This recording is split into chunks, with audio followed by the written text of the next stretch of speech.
Yeah, full long pants? Well, yeah, there's sweats. I mean, don't tell Full anyone. long pants? Like It's got an elastic think waistband. The man's wearing capris? Yeah. I No, mean, versus short pants.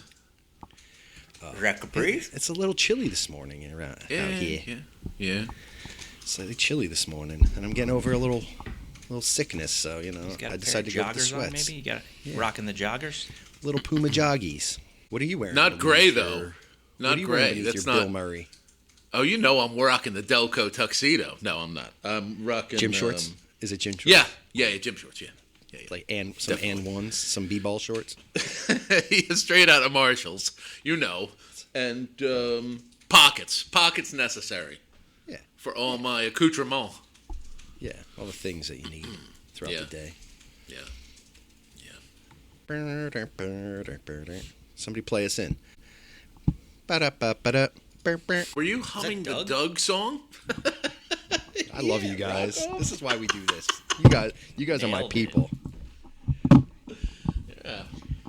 And then he changed it the second time when he went back in. Going on. Yeah. Fucking pork chop the dog and shit. Dude, we played Killer Tofu for Adam by the Beats the other day. From Doug. Come on, guys. Killer Tofu. The Beats.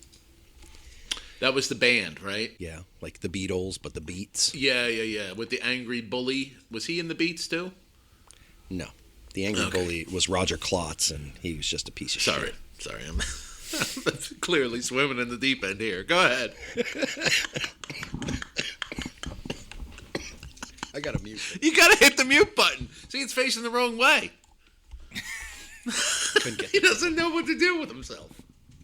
I think doesn't the mute button on the mic just mute yourself for yourself, or does this? No, it mutes mute. I can't hear you. Yeah. Why wouldn't they put it all on one side? All right, let me check mine. All right, that's good to know. I can't even use it. Little tap. There you go. Guys, it works. No Killer Tofu. Damn it. No. It's been a minute. I'm gonna let this go. No, 30 years. Only took me 30 years. Jesus. I keep singing the "Have you ever put butter on your Pop-Tart" from Family Guy. That one. Have you ever put butter on your Pop-Tart? It's so friggin' good. Have you ever put butter on your Pop-Tart? If you haven't done, I think you should. Can you do back scratcher for me? I don't know. Just say. You never heard Peter say back scratcher? That episode? Back scratcher. Yeah, basically. Oh, we got our cold open, boys. Back scratcher. Oh, did you ever see the one where he's playing like the NBA Jam and he just keeps going, corner three. No. See that one? Oh my God, that is so good too. I'm on fire. Quagmire, I'm on fire. There was one where they were, I think, at maternity ward or something. And do you guys? It was like they were eating, and then someone came and they're like, "Are you supposed to be here? What's your name?" And he's looking around for potential items, and he looks at a pea on a plate, and he's like, Peter. And then a griffin flies. Griffin, Peter Griffin.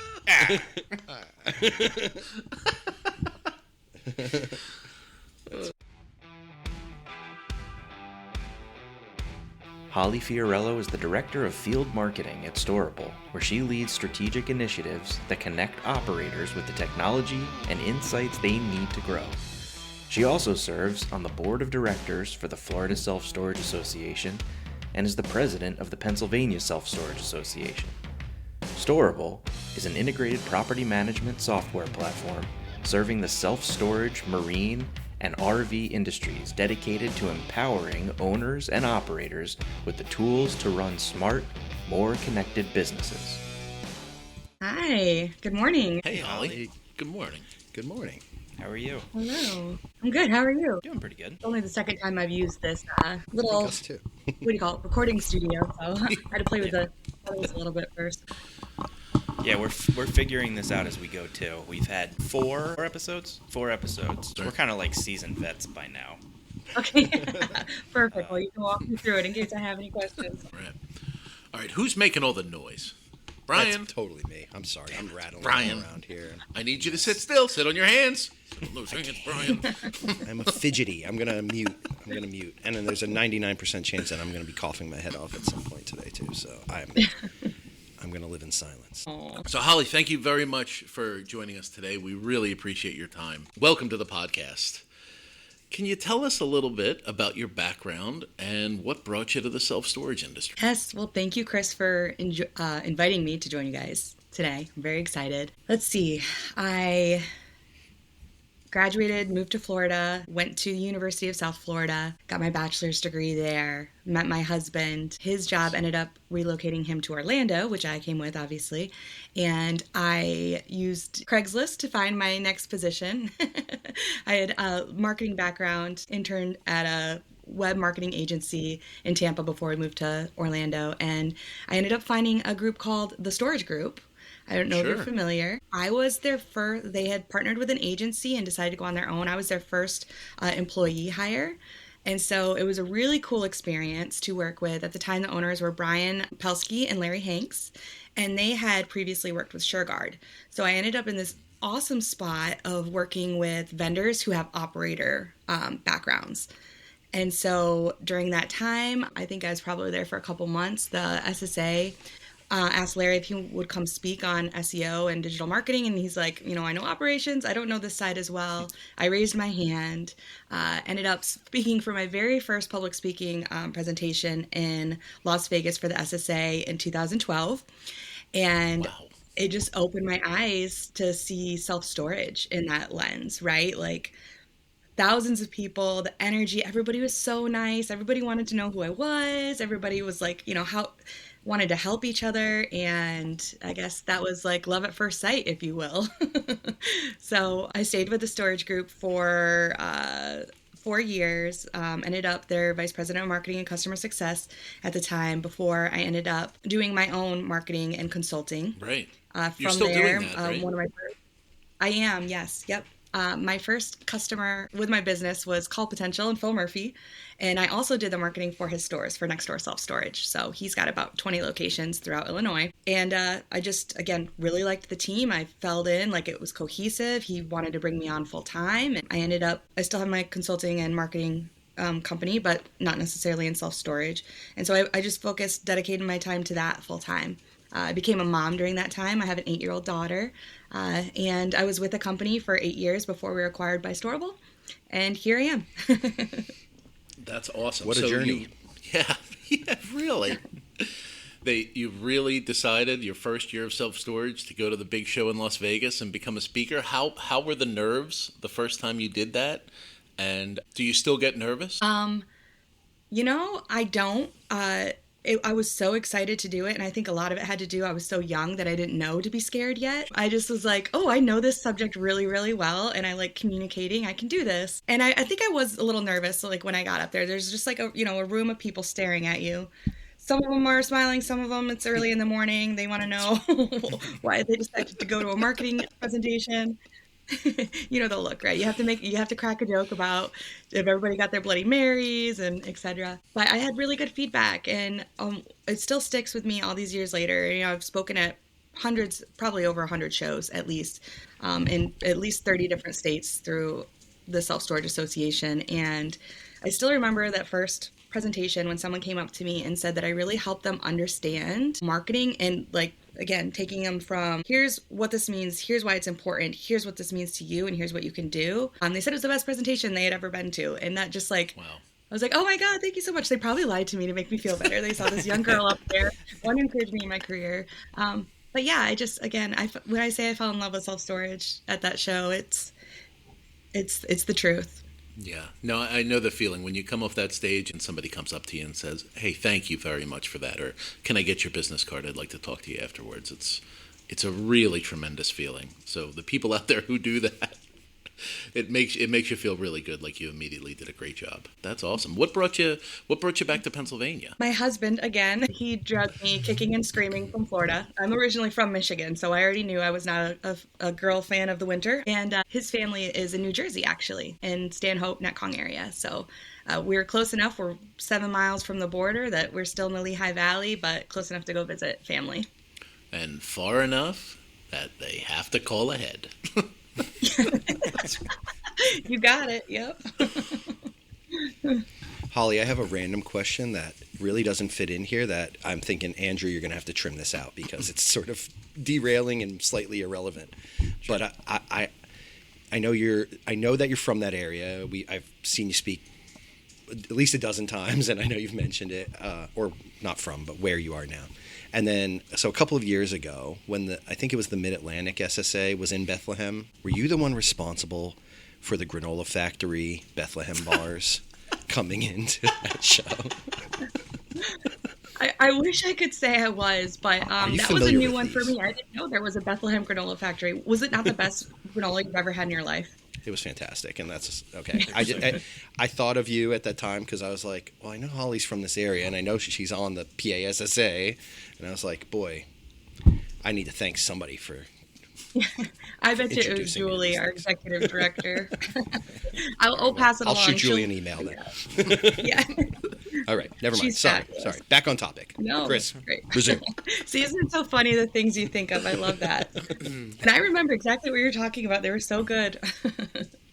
So, speaking of the self-storage associations, I mean, you volunteer on the Texas Association, you're on the board in Florida, you're the president of Pennsylvania. Is it legal to be on 3 associations? I mean, have we looked into that? And secondly, how do you divide your time to serve all of them and do the job that you're doing in the corporate world and at home? Well, I'm not sure if it's legal. I'm not on the Texas board. I'm what they call a micro volunteer, which is new, but basically just helping advise them on, what you would like a show to be about, why you're going to a show. So that one was new for me. And I think really like a lot of what happens on the boards is the bandwidth that you're focused on is around the big shows and around the big education. I'm sure all the different association boards are different, but the Self-Storage Association, National Association, manages the Pennsylvania Association and the Florida Association. So there's a lot of similarities in between how they're run. We have quarterly meetings. The executive directors do so much. As a board, we're really there to guide and advise on where the association should go. And then in terms of like the event planning and education planning and sponsorships, and there is a lot to do, but it's all very organized very well. So it isn't a huge commitment of time. So again, I wouldn't go more than 2 boards at once because I think at that point in time, then you're a professional board member and it's hard to get anything else done at work. Yeah. Well, Pennsylvania, obviously, because I live here and I love the association. And then Florida, again, from living there for 10 years. So I felt like I had enough of a tie to those states that I could do a good job of serving. Because we do try to limit how many vendors we have on those boards. We want to have it operator focused because really we're there for you guys, right? But it is also kind of nice to have a little bit of a vendor perspective on what we would pay for sponsorships, how long of a show we would go, because that's what pays for the event, really. Like registrations are great, but having the sponsorships, what's give us the receptions and the breakfast and the networking times. Yeah, absolutely. Well, you do a wonderful job, and thank you for doing everything you do for the SSA boards across the country. Thank you. So your current role, Director of Field Marketing for Storable, right? How did that role come to be, and how did you migrate from Call Potential into Storable? Was it a difficult transition? Or not really? Oh, it was a big change, for sure.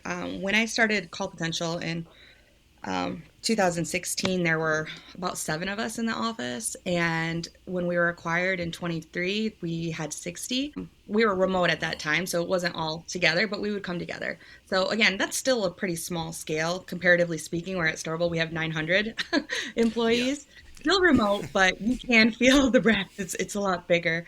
It was my first merger acquisition. I'd never been through that before. I'd always worked at startups and kind of just moved along. To the next one. So this is the first time that I had actually been acquired. So it was a roller coaster for sure. I've talked to friends who've kind of gone through similar things since, and my advice has always been to them, just like go along for the ride. There's going to be ups, there's going to be downs. They're going to do things differently. But at the end of the day, Storable actually did really care about the employee experience for bringing those acquisitions in.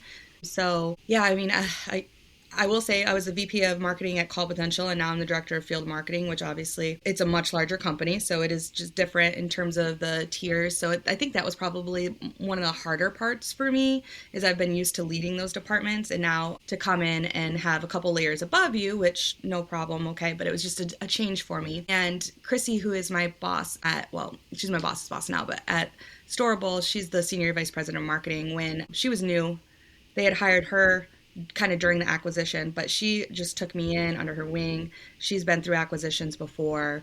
And she asked me what I wanted to do, what I liked about what I was doing at Call Potential. And the area that I really honed in on is being out in the field with you guys. I love going to shows. I love talking to people.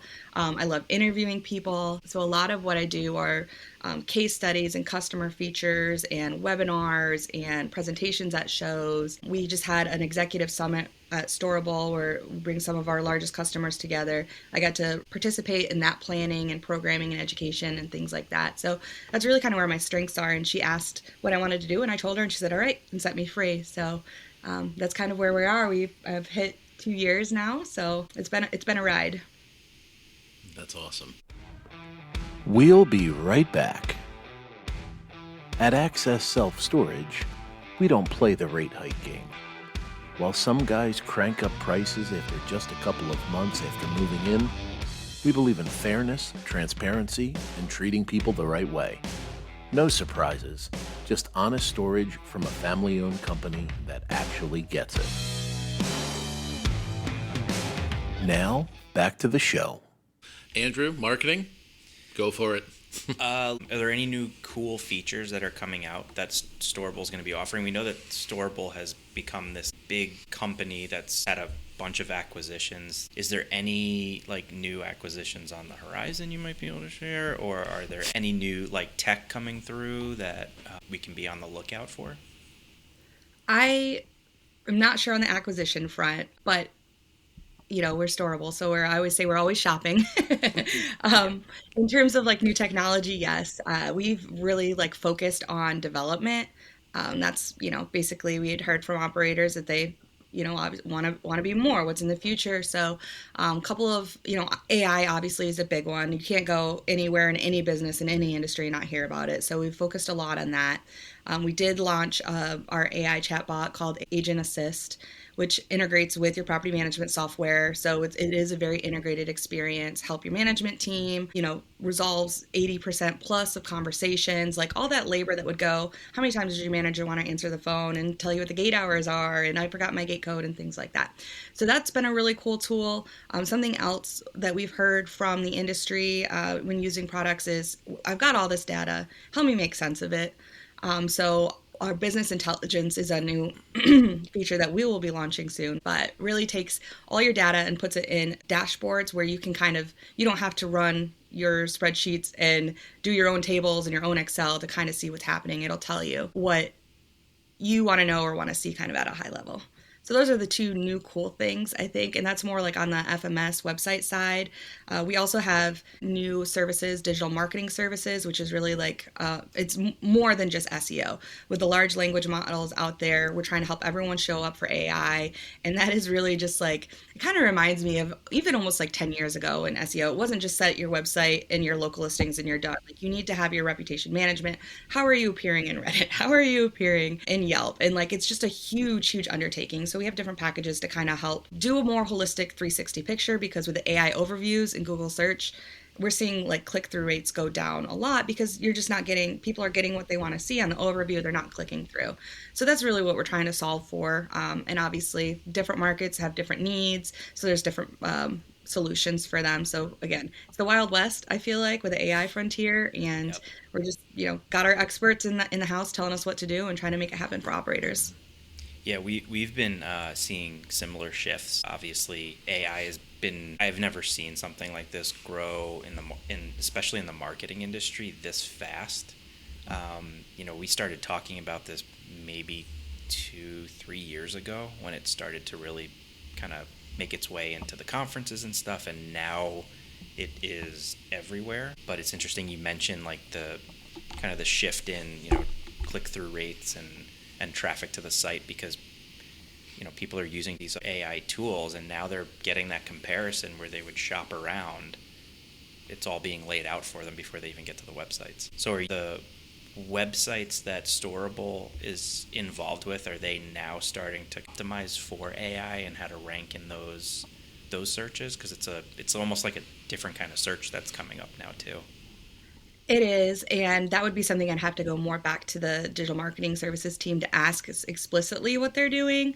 I know we're taking like a full court press in all directions between our marketplace websites, our own personal website, what we're doing for customers, kind of changing some of the tactics where we're writing FAQs and glossaries and things, like trying to write for what we're thinking AI is using, those really long tail keywords at this point in time. So they're trying to make it really easy for them again.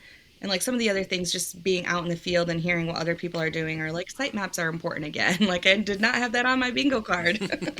There shouldn't be surprised because QR codes came back with COVID. So anything's possible, really. So AI is kind of at the forefront right now, and everybody's trying to figure this whole thing out. But what do you see as kind of the next big opportunity from a marketing standpoint in our industry? Because I feel like we're in an industry that, and I've mentioned this before, everybody's probably getting tired of hearing me say it, but we're definitely behind a little bit from a technological standpoint when comparing to other industries. But do you see any big opportunity from a marketing standpoint in our industry to in any kind of regard?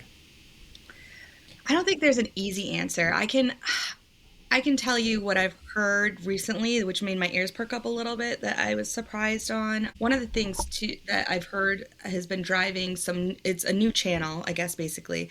And it is still through Google. It's called Google Local Service Ads. I don't know if you've tried it yet, but I've heard that because not everyone's on there yet, and it is really kind of a new service, it's very laborious to get set up, apparently, but it was driving very high quality leads with a lower customer acquisition cost. So that, I perked my ears up, and I sent a couple operators to check out, something we're looking at internally too. And I don't feel like there's one thing that's like, you have to take up this opportunity. I honestly feel like it's so much harder now. Like, you have to be creative, you have to be strategic. There was an operator that I talked to who said that he was getting a lot of leads from Yelp again, which had been kind of a dead channel for us in the past and very, very expensive to use. All things considered, there are a lot less leads and demand now than there used to be, so more competition. But those two things have been the top two that had kind of stood out. My very, very good, wonderful friend, Melissa Stiles with Storage Asset Management, will talk about how she's used TikTok to generate tons of leads, which is super impressive. She's just a brilliant marketer. So I always look to her for like anything new that's coming out or where she's seeing success. She also speaks at a lot of the shows too. And we will be right back. Access Self-Storage has been leading the Northeast for over 50 years. We don't just manage buildings. We grow communities, increase performance, and help owners win in their local markets. Your property deserves a partner, not just a logo. Now back to the show. I think when COVID hit, everybody was very excited. Those companies that were already set up. Sorry. Brian and I are like, yeah, excited is not really the word I would use for COVID, but sure. So when COVID hit, some of the self-storage operators were very happy that they had remote management kind of sort of figured out. And then when things tailed off and the world opened up again in 22 and 23, I think we kind of saw that, well, not everybody's really thrilled to death with remote management. So the readaptation of the hybrid model or the manned model seems to have, gotten back on track there. So I think that's a really interesting shift, and I think we'll see more of that hybrid model rather than unmanned. Yeah, we've talked agree. a lot about kind of understanding as a storage operator, like just know who you are, know where you are and who your customer base is and kind of what works for the community that the specific facility is in. And, so we're definitely a people first business. We really invest heavily in our front line and our people interactions. Do you have any thoughts on marketing from that perspective, like, grassroots and local marketing, or maybe some kind of best practices or just something fun or interesting that you've heard somebody do really well in that way? Yeah, I am a big fan of grassroots marketing and participating in your local community. Some of the discussions that I've had with operators who do it really well partner with a charity, multiple charities. I mean, you guys have such a large scale too that they're looking for their local charity partners in each of their communities. They're donating a storage unit for them. If they're an animal rescue, they've got an area for them to stage supplies and things that get sent. And they've shared that because of, hey, we're going to give this to you, just, please share that, you're using us on social or to support us, and they're getting it back in like droves. Again, I'm a big fan of having a social impact and helping your communities. So I definitely like partnering with charities or partners that way. In terms of like other grassroots marketing, there's, operators who have done carnivals, not necessarily to bring a lot of traffic in, but sometimes it does. One of the favorite stories that I heard, which is, when you say grassroots, it's very boots on the ground grassroots, but this woman was owner operator. She would do a community yard sale once a year and she would encourage her tenants, clean out your units, donate your stuff, and everything from that yard sale would go to a charity. And it was huge, and she would get so many new rentals that day. She would give people tours of the facility. It was a huge revenue driver for her, and also did some good in the community. And, she might have got new tenants come in from tenants cleaning out their units and leaving, but it worked for everybody. It was a win-win-win all around. But again, that's definitely boots on the ground. Yeah, it sort of feels kind of counterintuitive, right, for us to create an avenue for people to clean out their units. Yeah, but we've done it too. We have, and we've had similar results. Good. Yeah, we've definitely done that at a few of our properties over the years, and yeah, it's sort of a little bit of a hurdle to get past mentally, right? To be like, do we want them to clean out their units? Not really, but it is an inevitability at some point, right? People's need expires eventually, and so giving them a path to that direction with some positivity behind it, it actually has worked out really well. Yeah, that's a great one. If you had to create a tagline for the entire industry, go. Oh boy, a tagline, self-storage. It's hard. That's a challenge. That one was brought to you by ChatGPT. Yeah, I know. I'm right here, guys. I'm not doing it, I promise.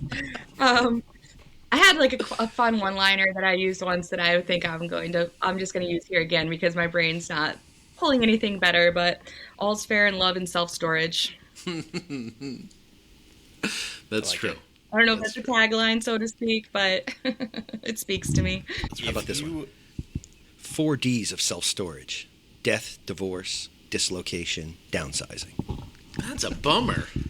Yeah. It's so negative. You're going to have to trim that one right out. Yeah, that's out. That's Jesus. But I honestly... Way to go, Brian. Is it still the 4 Ds? Yeah. But is it still the 4 Ds, though? Because, the SSA just put out their demand study, and for the first time in many years, it went from 11% usage for the population to 13.5%. And they found that some of those demographics are people that are just outgrowing space, not necessarily having a life transition moment. So do we add a 5th D? Well, what's the D word that goes with that? Development, perhaps. Oh. Yeah. There are a lot more uses in self-storage, right? I remember the days, I think we've all been in it long enough to remember when there was this big fear as to whether or not us millennials or whatever these kids after us are called, what is it? Gen Z? Alpha? Yeah. Oh, that's our kids, I think, right? That's Holly's 8-year-old and my 8-year-old. I think they're the alphas. They're terrifying. Well, that's a whole, we could do an hour on that. That's how old I am. But we remember when there was a time where there was a lot of concern as to whether or not people our age and younger would find uses for self-storage, right? Oh, millennials don't want to hold on to their parents' stuff. Millennials are valuing experiences over items, and is that going to spell doom for the storage industry in the future, and clearly it has not. Right? That age group now makes up the majority of self-storage customers, and clearly we found other uses beyond those old 4Ds, and there's a lot of things that people are using it for. And I think the biggest one for us is growing new businesses. We love to see customers who are launching their startup and loving the small space and the flexibility of short-term rentals, a month-to-month lease, in order to not have to lay out a huge investment for overhead of a location, and all types of industries. I mean, you name it. There's so many uses for storage. Have you seen anything interesting? Have you seen anything kind of that has piqued your interest where you're like, oh, wow, that's a unique use case of self-storage? Chris, anybody? Andrew? I'm sure we've all seen some, but I mean, maybe the traditional kind of like service industries, like, plumbing, electric, HVAC, that are, those ones make a lot of sense, I had a customer once who asked me if he could turn a 10 by 30 climate control self-storage unit into an art gallery for a weekend. And he said that he wasn't gonna, he had a way to not drill into the walls. So he was going to affix all of his art so he wouldn't damage the walls.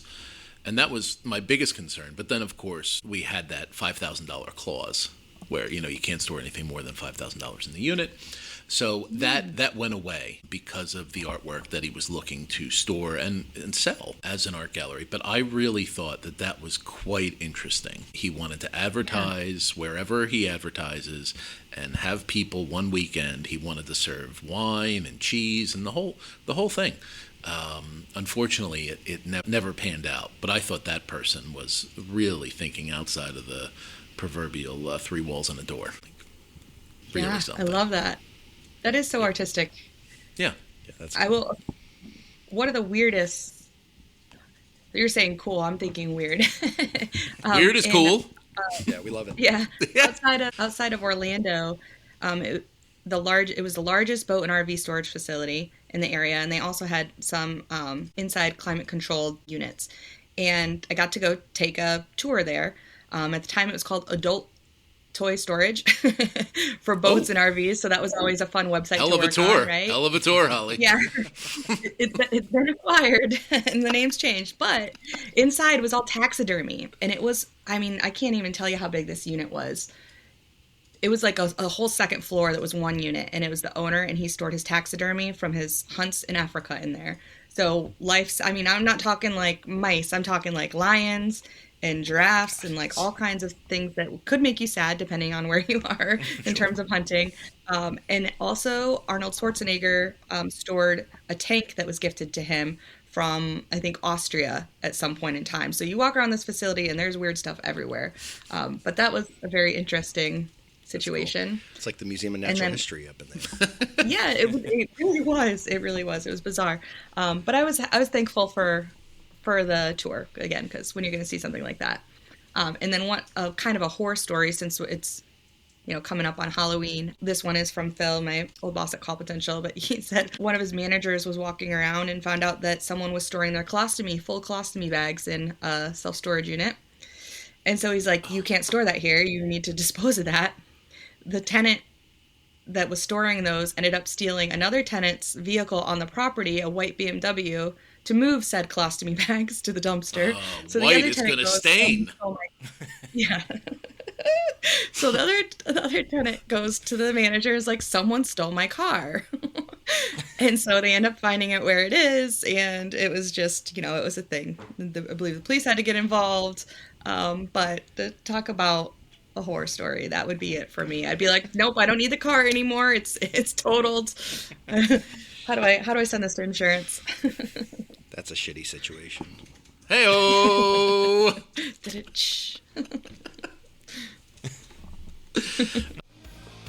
We'll be right back. Access Self-Storage offers fair rates, real amenities, and a team that works with our tenants, because we're part of these communities too.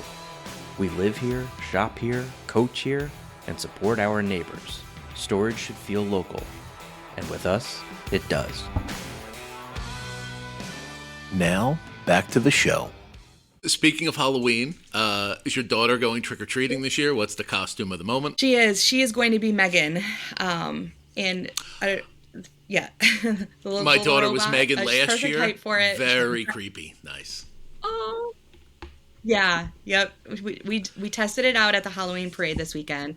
She got lots of candy. People loved it. She's been practicing the dance. She's ready to go. Nice. How about your guys' costumes? Your kids' costumes? The oldest one is going to be the Lorax from Dr. Seuss. And then I've got 2 K-pop demon hunters. I'm not sure which Nice. ones, but yeah, they'll be demon hunters this year. My younger son wanted to be a zombie, so my wife got him this costume, and it looks awesome. And when I came home from the office one night, it was dark out, and he's out riding on his like motor bike, like with this thing on, full mask. Scared the crap out of me. And then Caden, my older one, was gonna be something else. I don't remember what it was. And then he saw Bryce's costume, my younger one. He's like, "Oh, I gotta get something like that." So they're basically the same thing, just one's green and one's like a dark gray. But I love a good zombies. theme. Yeah. Zombies. We've officially moved past the cute and fun stage of superheroes and video game characters, and my son is now going to be the Grim Reaper this year. He's embracing the scary and creepy, so that's a change. It's a little disappointing. I'm like, the end of an era. No more Paw Patrol. Exactly. Right. Caden just asked me like 2 days ago. He's like, "Can I go as the Grim Reaper next Halloween?"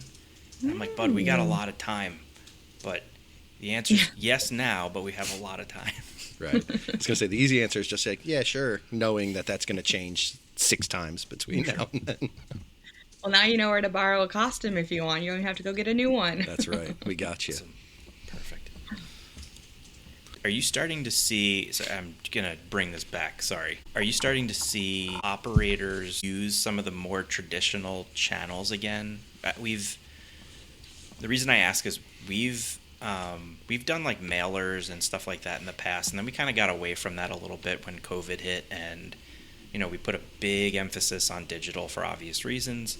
But recently we've kind of been getting back to mailers and going to apartment buildings and giving them packets, and we've seen a really, really good response from that. We track everything. We use QR codes. We use UTM, so we can, if they scan it, we can have that go through the entire journey. But are you seeing, and I don't know if you're in the position to analyze this, but are you hearing or seeing more operators start to go back to some of the old school practices? Anecdotally, yes, I will say conversations that I've been in and overheard is people are going kind of back to basics, and quite a few operators, again, I haven't analyzed this like from a truly like data science lens, but a lot of operators are saying their digital rentals are going down and their like walk-ins and other means are going up. So again, like I don't know if it's AI or how long the AI overviews are going to be, but yeah, like I've had quite a few operators who have expressed looking for someone who could kind of do more of a grassroots and less of just a digital, or to kind of complement, like you're saying, complement. You've got a strong digital presence, but there are some opportunities to do some more boots on the ground stuff. I'm glad to hear that the apartments are going again. That was something I was curious about. I know everyone did it, 10 plus years ago, and realtors, but now that the market's kind of stalled. I think businesses is a really interesting one too, because isn't the lifetime value a lot longer for commercial tenants? I thought it used to be in the past like double what the rest of the consumer demographics were. But even I guess consumers are staying longer now, and according to the demand study. Our director of revenue management told us on a recent episode, what was the length of stay? This was taking everybody into account, the commercial and the residential, but I think he said it was, for us, I think he said it was like 52 months across the board. Wow, that's amazing. I agree. I think the commercial traditionally was definitely staying longer, but I think because of the housing market and there's not really places for people to go, we're starting to see tenants stay a little bit longer than they wanted to also on the residential side. Yeah. Very interesting. Absolutely it is. All right, you ready for rapid fire? Oh, sure. Off self-storage completely. The fun stuff. Yeah. Okay. Okay. Favorite Halloween candy? Oh, Butterfingers. Nice. Crispity and crunchity. This is all food related, so you know where I'm coming from. Okay. So we're getting into multiple holidays. Favorite side and or dessert to eat or make during the holidays? Oh, favorite side and or dessert. Well, dessert's pumpkin pie. I just can't move past it. It's perfection, Classic. absolute perfection, and it's super easy to make, even with your own pumpkin, by the way. Which I see why it's a thing. Favorite side, I'm gonna have to go with green bean casserole. I really like it. Pretty good. Okay. The French fried onions and everything. Oh yeah. Yeah. Oh yeah. So Crispy, underrated. crunchy. A little cream of It mushroom is. soup. Yeah, fantastic. We have actually adjusted the recipe. We've gone from cream of mushroom to cream of celery. And I don't know if you want to get that crazy with your Thanksgiving because, you know, All your right. aunt may fall I'll on the try everything floor. once. But it's an interesting path to go down. The cream of celery. I highly recommend it. Looking for my pen. I need to take a note. Oh, there it is. All right. Brian, what's your favorite Thanksgiving side? Mashed potatoes and gravy, man. I could eat that every day. Does that even Boring, qualify? maybe, but- Does that even qualify then if you're having it every day? It's a must-have. It's not Thanksgiving if it's not there. At my house, it's not Thanksgiving until the uncles start fighting. So that's really, we launch from there. Rockoff?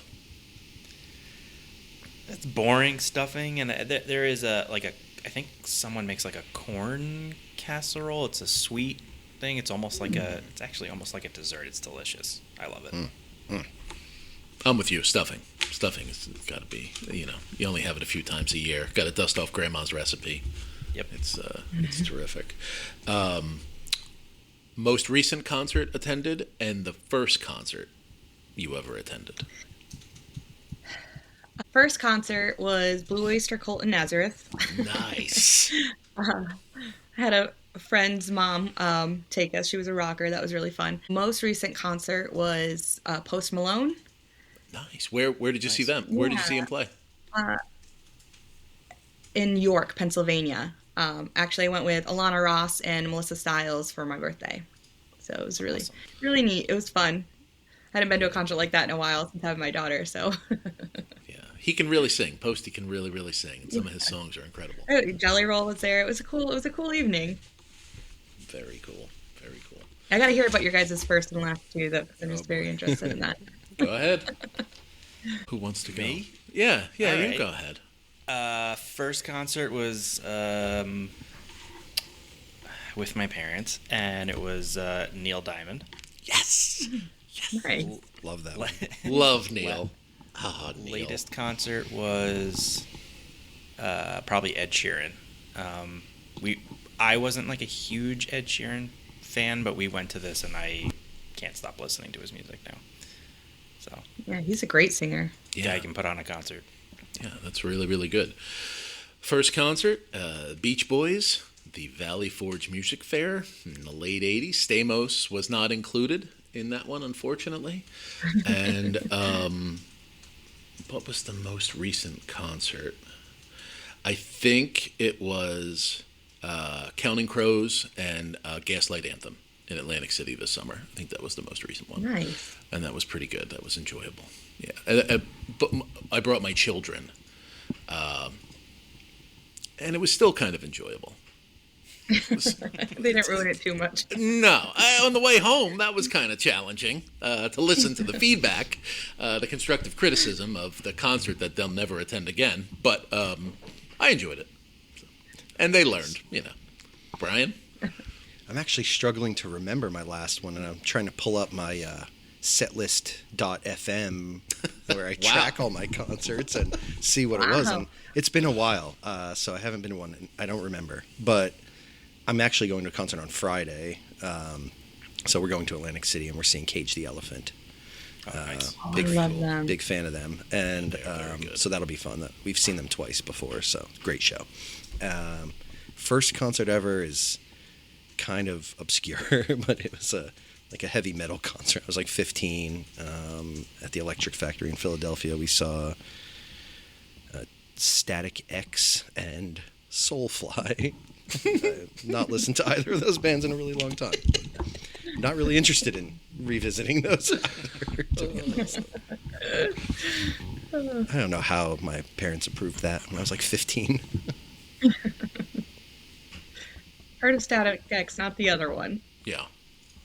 I know Wayne. I've heard of Wayne Static, but otherwise, no, I couldn't say. R.I.P. Gone too soon. Indeed. So you live in the Christmas City.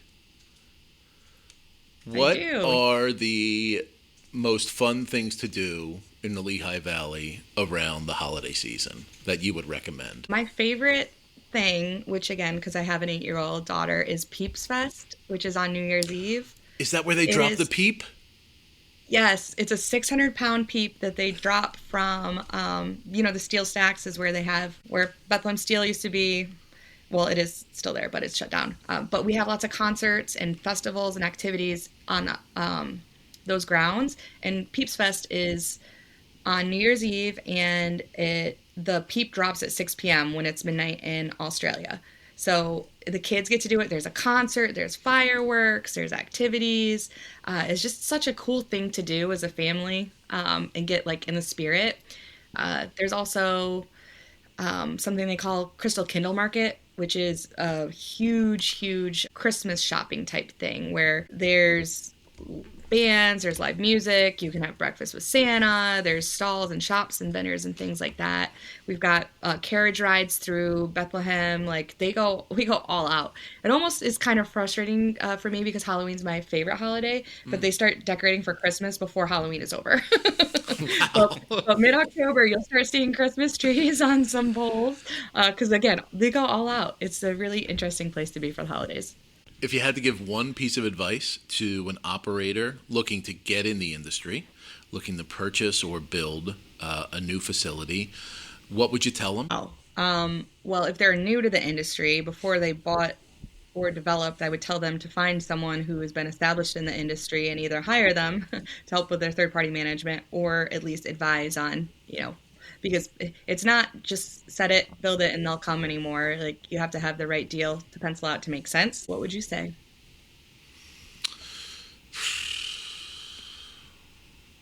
I don't want to answer any questions. Yeah, hire us. I agree with your first point. Yeah.